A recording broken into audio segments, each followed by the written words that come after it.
Gon is often described as boring and undeveloped as a protagonist, and for a while I agreed, and despite Hunter being my favourite anime of all time, I always felt the main cast was quite weak. Obviously now I completely disagree and find all 5 of our main cast to be incredible characters and some of the deepest in shonen.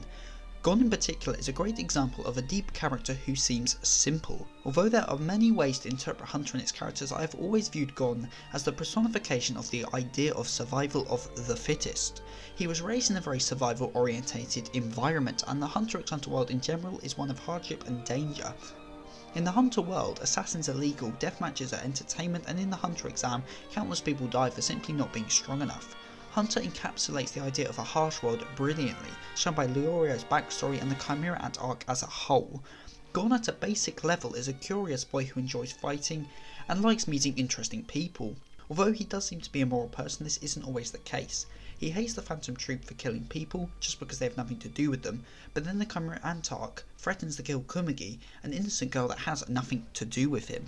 Therefore, the trail of thought I will now tread is the idea that Gon is a representation of humanity itself, the good and the bad. And although the good is quite clear with Gon seemingly outwardly to be a moral person, the bad is a bit more clouded, in my opinion way more fun to explore. And since I feel one of the biggest themes of Hunter is human nature, I've come to the conclusion that Gon is fundamentally similar to each of Hunter's major antagonists, in the masterful play by Togashi to show how deep down no human is good or bad, and they are just the result of their surroundings and personal struggles. So let's start at the beginning with one of the main cast and the first real antagonist in Hunter, that being the horny clown Hisoka Moro. Now Hisoka is a masterfully written character and one of my favourite of all time, although such a thing could be said about a lot of Hunter x Hunter's characters.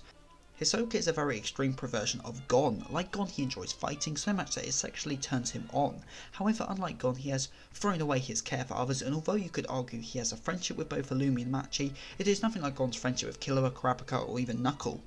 Hisoka lives for pleasure and gets said pleasure from fighting. Gon gets the same pleasure but also enjoys being with his friends and discovering new interesting things. And if I could wager a guess, I would say that Hisoka's childhood may have been very similar to Gon's, just without a loving figure like Mito-san. And if Gon didn't have the love or chose to throw aside his friends, then he may have ended up like Hisoka. Although whether he would dress up like a clown, I am not too sure. Chrollo is the second major antagonist in Hunter x Hunter and easily my favourite villain in the series. He is a character from whom so many interpretations exist, because his character is just that vague. However, the line of thought I subscribe to is that Chrollo is a man looking for identity, a man trying to understand who he is and why he is alive. He only has concern for himself, what he wants, and the troop. The troop being, at least in my opinion, an extension of his own personality and a pseudo-identity. And although people do see the troop more akin to a family to Chrollo, I disagree, as to join the troop all you must do is kill a current member. So if Chrollo really saw the spiders as his family, why would he welcome his family's killer into his family? It doesn't make much sense. However, if the troop is more like his personality, then the killer replacing a member makes sense, as Chrollo is just getting a stronger piece to his own identity. However, we are here to talk about Gon and Chrollo, not just Chrollo in a vacuum.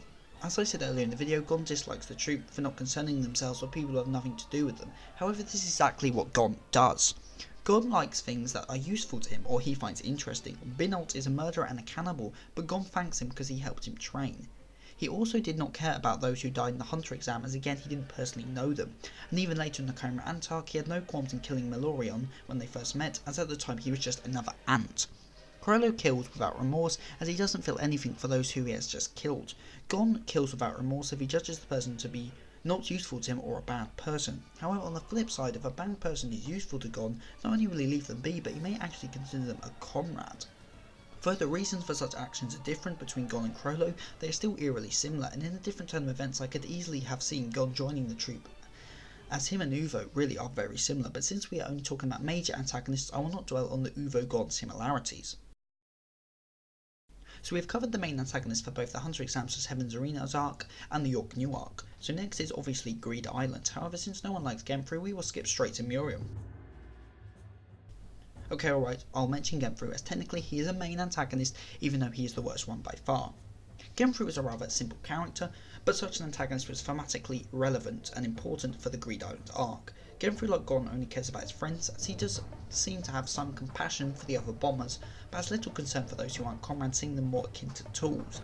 Although this is similar to Gon's habit of only valuing things of interest, it is fundamentally different, as Genfrey uses useful things as just that, and Gon seems the more as interesting, and as comrades, a good example being the already mentioned Binolt. Okay, there, you happy? I talked about Genfrey, so now we can get to discuss the almighty king of the ants, Murium.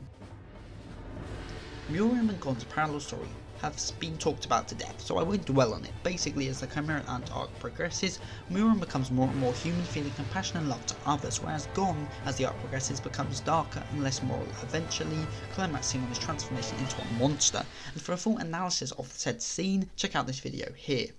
However, despite said parallel changes in characters, Murium and Gon are still fundamentally similar. Gon makes friends with those he likes and values said people more than those he doesn't. Murium made his first friend in Komigi, a girl he found interesting. She was the only person to consistently beat him in games. Like how Gon likes things he finds cool and interesting, Murium does the same with Komigi, a lowly human that fascinated him. Much like how Gon formed friendships with those he found of interest, so did Murium with Komigi. However, whereas Gon still makes friends in a similar way, Murium developed past such thinking, showing how he wishes goodwill on Welfin, and person opposed him and even willing to kill him. Murium developed to the point where he could see the good in most people and value them as people whether they were with him or against him. Whereas Gon ended up in the mindset where if someone doesn't matter to him, he has no qualms of killing them if it will lead to his end goal. This is the fundamental difference between how Murium and Gon see other people, and it is what makes them so alike yet also so different. After the Chimera Ant arc is the election arc, and although we haven't seen the full extent of Parason's development as a character due to his likely large role in the Dark Continent arc, I still have a guess as to how he fits into this large scale way of thinking. Parason doesn't, but my very least theory has fallen apart because Parason is the complete opposite of Gon and so doesn't fit my theory, sorry everybody. And since we don't know who the main antagonist of the Dark Continent arc will be, I can't really speculate any further. However, from all the information I've just presented, I think it's undeniable that Gon reflects at least small aspects of each of the series' major antagonists, and I think this was definitely intentional. Gon, at least in my view, represents humanity as a whole, among other things, but also going along with this train of thought, it makes sense. He is similar to each of the show's antagonists, as at the end of the day they're all just people, trying to survive in a harsh and unforgiving world. Because one of the biggest themes in Hunter is humanity and survival. The characters in the series aren't just characters, they are people trying to survive in different ways, using the fundamental human values and thought processes in a difficult and very taxing world. In the end, all of Hunter's characters are similar because they're all people, or I guess in Miriam's case, a part human and creature, and to all those who say Gon is a plain character, that's kind of the point. He represents humanity, and since you see humans all the time, it's only natural you would find them bland. Only when humans are pushed to extreme thought processes and forced to adopt individual beliefs do they become interesting, and that is exactly why Hunter's antagonists seem more interesting than his protagonist, as unlike them he is still being moulded. And that is why Gon's transformation scene is so gripping, because Gon is finally being pushed to dabble in the darker parts of humanity. In that moment he became way too similar to the series' antagonist because he was finally being pushed to the extremes of human nature. Gon is not a boring character, he is just a boy trying to survive in a harsh world, just like Hisoka is just a clown who gets off by fighting, and Alcrollo is a man looking for identity. Even Murium and Ant just wanted to be human and feel some love. And that is probably the best way to sum up Hunter. It's a series about people trying to survive in a harsh world. So thank you Togashi for writing my favourite series of all time, and for giving me a topic for this video. Damn boy, that video was fire, and it's one of my proudest I've ever written, so I'd really appreciate it if you liked, commented and subscribed, and if you want to hear me gush about how good Hunter is, then follow my Twitter at SethTheS. If you have any video ideas, then put them in the comment section below, because I'll probably do them, and any support you give me really touches my heart and makes me feel like this whole YouTube stuff isn't just a waste of my time. So with all that said and done, I have been Seth the Sin, the deadly sin of geek, and I am signing out.